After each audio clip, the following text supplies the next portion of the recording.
এই যে আপনারা দেখতেই পাচ্ছেন এখানে যে বালু নিয়ে যাচ্ছে আর বালুর কারণেই হবে। বালু নিয়ে যাচ্ছে, এরা স্পিডে গাড়ি চালাচ্ছে, আপনার লাইসেন্স আছে কিনা সেটাও জানি না।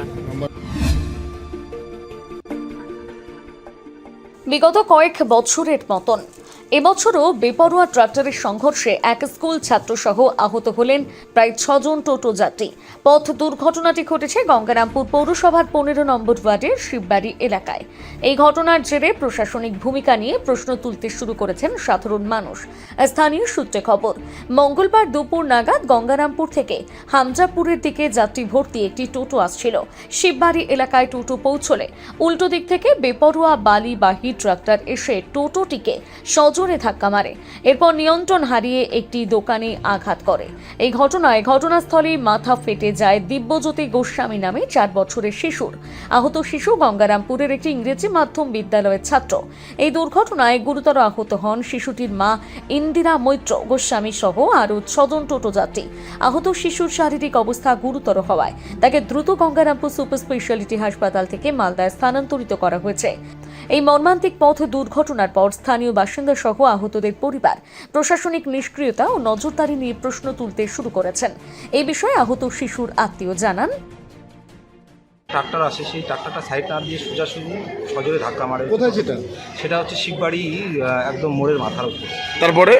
তারপরে তো রাস্তাটার এই জায়গাটা হচ্ছে কী বলে, টোটোটা টিপস পড়ে, ফেটে যায়, আর বৌমার পাও ভেঙে গেছে আর হাতও ভেঙে গেছে। ঠিক আছে, এই মুহূর্তে আর এখানে রিস্ক না নিয়ে আমরা মালদাতে নিয়ে যাচ্ছি। কি মনে হচ্ছে বেপরোয়া ট্রাক্টর এবং বেপরোয়া ট্রাক্টর এ বিষয়ে কি প্রশাসনকে পদক্ষেপ নেওয়া উচিত? অবশ্যই নেওয়া উচিত, কেন নেবেন না? ঠিক আছে, অবশ্যই নেওয়া উচিত। বাচ্চার বয়স হচ্ছে 6 বছর। যেভাবে দেখা যায় যে ওই রাস্তা দিয়ে বালি বোঝায় ট্রাক্টর একদম বেআইনিভাবে চলাচল করে, এটা নিয়ে কি বলবেন? আমরা প্রশাসনের কাছে একটাই দাবি রাখবো, এই বেপরোয়া লরি ট্রাক্টরগুলোর জন্য উপযুক্ত ব্যবস্থা হয়, তার জন্য প্রশাসনের কাছে অনুরোধ রাখবো। দীর্ঘদিন ধরে শিববাড়ি মিশন মোড় এবং শিববাড়ি হামজাপুর রোডে বেপরোয়া নম্বর প্লেটবিহীন অবৈধ ট্রাক্টরে বালি নিয়ে যাতায়াত করছে।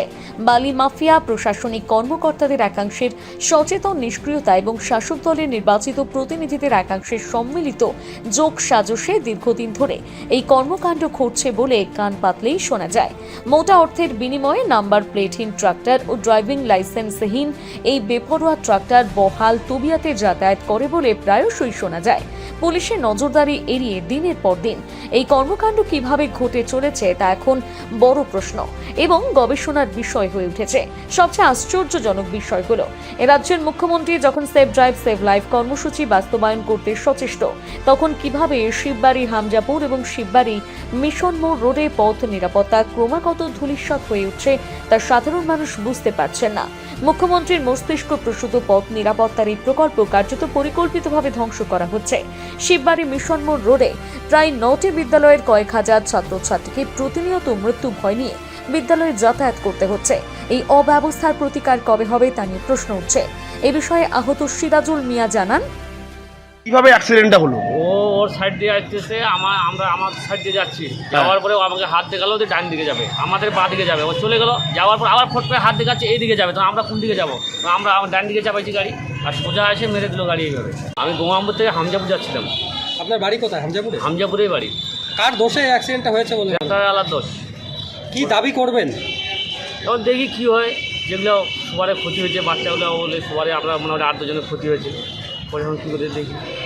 এই প্রসঙ্গে শিববাড়ির বাসিন্দা শুভজিৎ সাহা জানান, অ্যাকচুয়ালি এখানে আমাদের দোকানটা বন্ধই ছিল, কিন্তু শুনলাম আমি যে একটা ট্রাক্টর জোরে এসেছিল, এখানে একটা টোটোতেও মেরে দিছে। টোটোর মধ্যে একটা বাচ্চা ছিল লেগেছে, ও খুব সিরিয়াস। একটা মহিলারও লেগেছে, ওর পা ফ্র্যাকচার হয়ে গেছে। তারপরে টোটোওয়ালারও নাক ফেটে গেছে, ওরা এখন সিরিয়াস হসপিটালে ভর্তি আছে। আমারও দোকানে অনেক ক্ষতি হয়ে গেছে, মানে আমরা ছিলাম না ভাগ্যিস, নাহলে আমাদের হয়তো অনেক কিছু হয়ে যাবে। আপনারা কি চাইছেন এখন? হ্যাঁ, এখন কি চাইছেন? আমরা চাইছি যে যে ট্রাক্টরটার মালিক সে যেন এখানে আসে আর কি, এসে আমাদের ক্ষতিপূরণ হয়েছে, আমাদের ক্ষতিপূরণ যেন দেয়। আর যারা হসপিটালে ভর্তি আছে তাদেরও যেন ক্ষতিপূরণটা দেয়। কি ধরনের, মানে কি কারণে এই ধরনের দুর্ঘটনা ঘটেছে বলে মনে হয়? এই যে আপনারা দেখতেই পাচ্ছেন এখানে যে বালু নিয়ে যাচ্ছে আর কি, বালুর কারণেই হবে।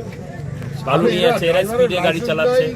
আপনার- আপনার লাইসেন্স আছে কিনা সেটাও জানি না, নাম্বার প্লেটও নেই, দেখে নিতে পারেন আপনারা। গঙ্গারামপুর থেকে বিশেষ প্রতিবেদন নিউজ টুডে।